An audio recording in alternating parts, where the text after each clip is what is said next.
กับสบายดี FC เมื่อสุขุสุคนเนาะเนื่องจากว่าเฮาบ่ได้เอาลงคลิปเป็นเวลา1 เดือนเนาะก็ได้หายหน้าหายตาแล้วก็ส่วนนั้นก็ข่าวเวียกแน่เนาะอีกอย่างเฮาก็บ่ได้เอาลงคลิปสม่ำเสมอเนาะอีกคือเฮาลงคลิปมื้อนี้ลงคลิปหนึงแล้วก็อีก2-3มื้อเอาลงอีกคลิปหนึงเนาะก็เฮ็ดให้ YouTube นี่ปิดการมองเห็นเฮ็ดให้มันบ่ขึ้นฟีดเนาะ ฉะนั้นมื้อนี้ก็สิมาบอกว่าการเฮ็ด YouTube หรือว่าการเฮ็ดลิ้นโซเชียลเนี่ยเกี่ยวกับ YouTube หั้นนะแต่ว่าต้องมันเฮ็ดสม่ำเสมอเนาะสำหรับผู้ใดที่ว่าเฮ็ด YouTube ผู้ใดที่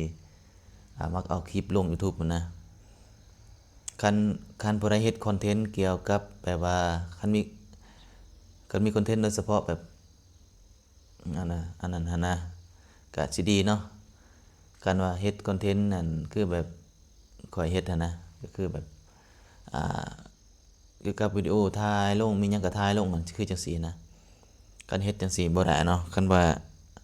คือข้อยบ่มีคอนเทนต์หยังหั้นนะมาลงเฮ็ดแบบมั่วซั่วเฮ็ดไปเลยนะคันว่าเฮ็ดแบบนี่คือข้อยเฮ็ดนี่เฮาต้องเฮ็ดสม่ำเสมอเนาะคันผู้ใดมีคอนเทนต์ก็ยิ่งดีเนาะคอนเทนต์ก็คอนเทนต์แบบสไตล์แบบใดก็ได้เนาะเป็นเอกลักษณ์เฉพาะตัวเนาะต้องเฮ็ดแบบสม่ำเสมอเนาะคือมื้ออย่างเป็นไปได้ให้อยากให้ลงมื้อละคลิปเนาะหรือว่า2มื้อต่อคลิปเนาะให้มันสม่ำเสมอไปซั่นตลอดเนาะบ่ให้เฮ็ดแบบว่ามื้อนี้เฮ็ด2คลิปมื้ออื่นเฮ็ดคลิปเดียวมื้อฮื้อบ่ลงบ่ได้เอาลงมื้อต่อมาเอาลง3คลิปจังซี่และหายไปเป็นทิศบ่ได้เอาลงจังซี่บ่ให้เฮ็ดแบบนั้นเนาะเพราะว่ามันจะปิดการมองเห็นนะพี่น้องมันจะปิดการมองเห็น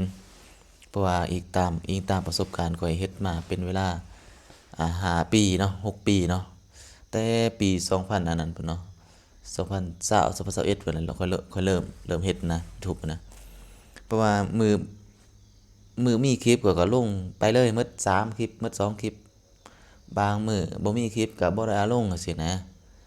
มันบ่สม่ำเสมอเนาะการเป็นไปได้ก็ให้ลงมือแต่ละคลิปมันจะเปิดการมองเห็นเนาะมันจะนั้น YouTube มันจะ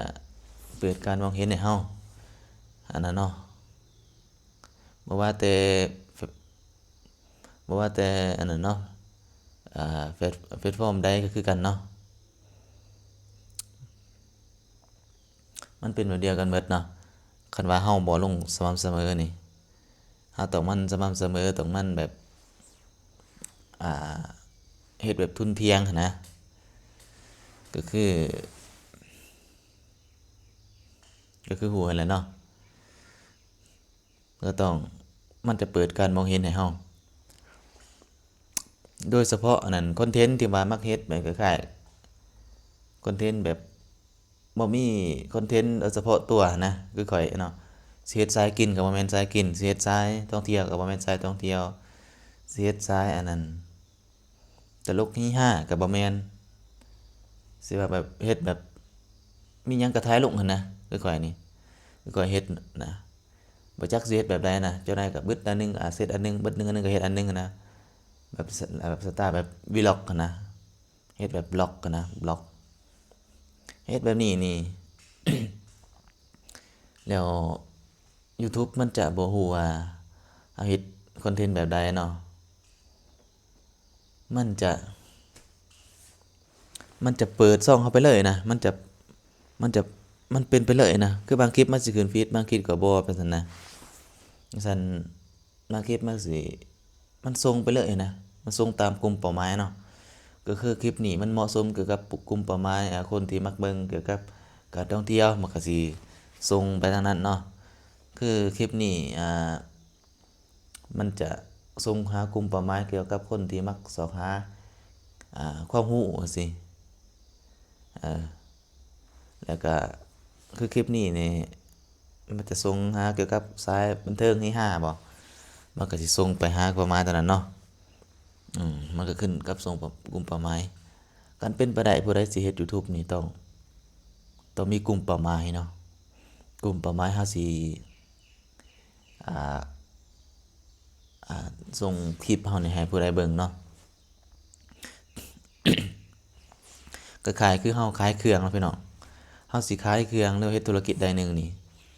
เฮาต้องหากลุ่มเป้าหมายลูกค้าก่อนเนาะลูกค้านี่เป็นลูกค้าแบบใดผู้เฒ่าผู้แก่หรือเด็กน้อยเออ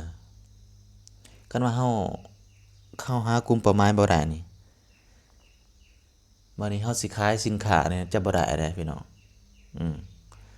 มันจะบ่ได้เนาะแต่ว่าเฮาไปก็ยังว่าเฮาสิไปเปิดร้านอันนี้เนาะร้านบันเทิงจั่งซี้สมมุติว่าไปเปิดกลุ่มเป้าหมายเฮาวัยรุ่นสมมุติว่าในเขตนั้นบ่มีวัยรุ่นเฮาสิเปิดอยู่พุ่นอยู่ป่าอยู่ดงจั่งซี้ในอยู่แถวนั้นบ่มีวัยรุ่นหลายจั่งซี้นะก็มันก็ยากเนาะไปจั่งซั้นนะคล้ายๆแบบเดียวกันนั่นแหละกลุ่มเป้าหมายต้องมีกลุ่มเป้าหมายโดยเฉพาะตัวอ้าวคลิปนี้ก็จบเพียงเท่านี้เนาะก็มีแต่สิบอกว่าอันคือช่วงนี้ YouTube มันจะปิดการมองเห็นเนาะปิดการมองเห็น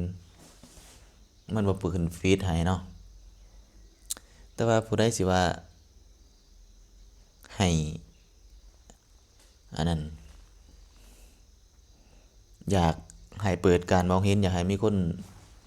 มันคลิปมันจะทรงหลายๆแม่นหาลงทุกมื้อเนาะข้อยลองเพราะว่าข้อยเคยลองเนาะในเดือนที่1นี่ข้อยลงทุกมื้อข้อยลองแล้วมันจะบ่ขึ้นฟีดให้มันจะเริ่มค่อยเปิดฟีดคือฟีดค่อยมันค่อยเปิดการมองเห็นให้มันจะส่งหลายขึ้นเนาะออกเดือนที่2มันจะส่งให้หลายเนาะโดยเฉพาะแบบคอนเทนต์แบบโดยเฉพาะคนที่บ่มีคอนเทนต์หยังหั้นดอกเนาะเอาลงแบบมั่วซั่วคือข้อยเนี่ยแล้วเดือนที่2มันจะเริ่มปังเนาะ